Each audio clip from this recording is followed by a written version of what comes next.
राजा परीक्षित ने कहा जाओ, मैंने तुम्हें स्वर्ण में स्थान दिया। तो ये क्या करता है, यह राजा परीक्षित जी जो सोने का मुकुट पहने थे ना, ये उसी में बैठ गया।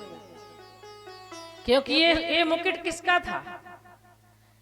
ये जब पांचों पांडवों जरासंध को जीत करके आए थे तो उसका मुकुट ले आए थे जरासंध का। भीमसेन जब मारते हैं जरासंध को तो उसका मुकुट ले आए थे और रख दिया, और वह राजकोष में रखा था, उसी को महाराज परीक्षित जी ने पहन लिया और उसी में कलयुग बैठ गया। अब आगे जो है वो जरासंध का मुकुट था, उसमें कलयुग बैठ गया। अब महाराज परीक्षित भ्रमण करने के लिए जाते हैं, शिकार खेलते हुए पहुंच गए जंगल में। प्यास लगी, चारों तरफ देखा, कहीं जल दिखाई नहीं पड़ता था। तब जो है वो समीक ऋषि के आश्रम में गए और वहां पर उनसे जल मांगते हैं, लेकिन समीक ऋषि तो समाधिस्थ बैठे थे, उन्होंने सुना ही नहीं और उन्होंने जल नहीं दिया। तो महाराज परीक्षित को बड़ा क्रोध आया कि इन्होंने मेरा तिरस्कार किया है, मुझे बैठने के लिए नहीं कहा, मुझे जल नहीं पिलाया, मैं प्यासा हूं। तो वहीं पर एक मरा हुआ सर्प पड़ा था, उसी को उठा करके राजा परीक्षित ने समीक ऋषि के गले में डाल दिया और वहां से चले आए। कुछ बालकों ने जाकर के समीक के पुत्र श्रृंगी से कहा कि तुम्हारे पिता के गले में परीक्षित जी ने एक मरा हुआ सर्प डाल दिया है। श्रृंगी ऋषि वहीं पर बड़े क्रोधित हुए, हाथ में जल लेकर के और महाराज परीक्षित को श्राप दे दिया, मेरे पिता के गले में इन्होंने मरा हुआ सर्प डाला है, आज से 7वें दिन इनकी मृत्यु हो जाएगी तक्षक सर्प के डसने से। श्रृंगी ने श्राप दिया। जब आए आश्रम में, पिताजी के गले में मरा हुआ सर्प पड़ा था, रोने लगे, उनकी समाधि टूटी, सारा हाल उन्होंने बताया। श्रृंगी ऋषि ने कहा कि मैंने तो अब श्राप दे दिया है।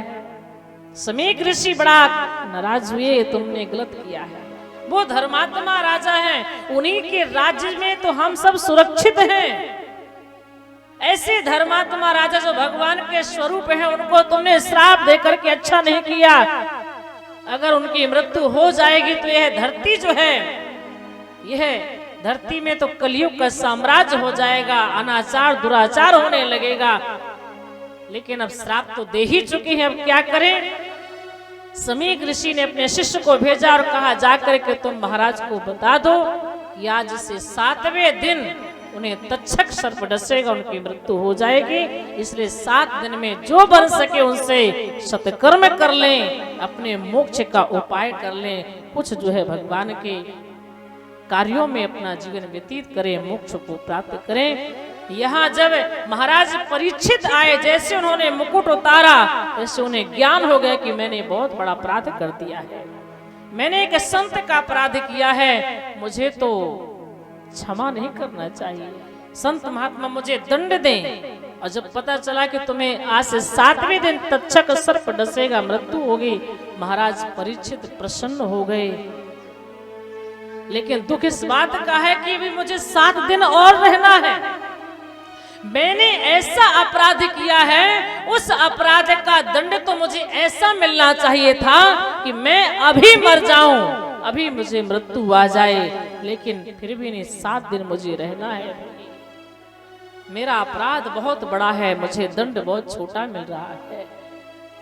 और महाराज तुरंत जो है अपने पुत्र जन्मेजय को राज्य पाठ दे करके और सब प्रजा को जो है समझा बुझा करके सब कुछ त्याग करके और महाराज परीक्षित गंगा जी के तट पर आकर आसीन हो गए, बैठ गए।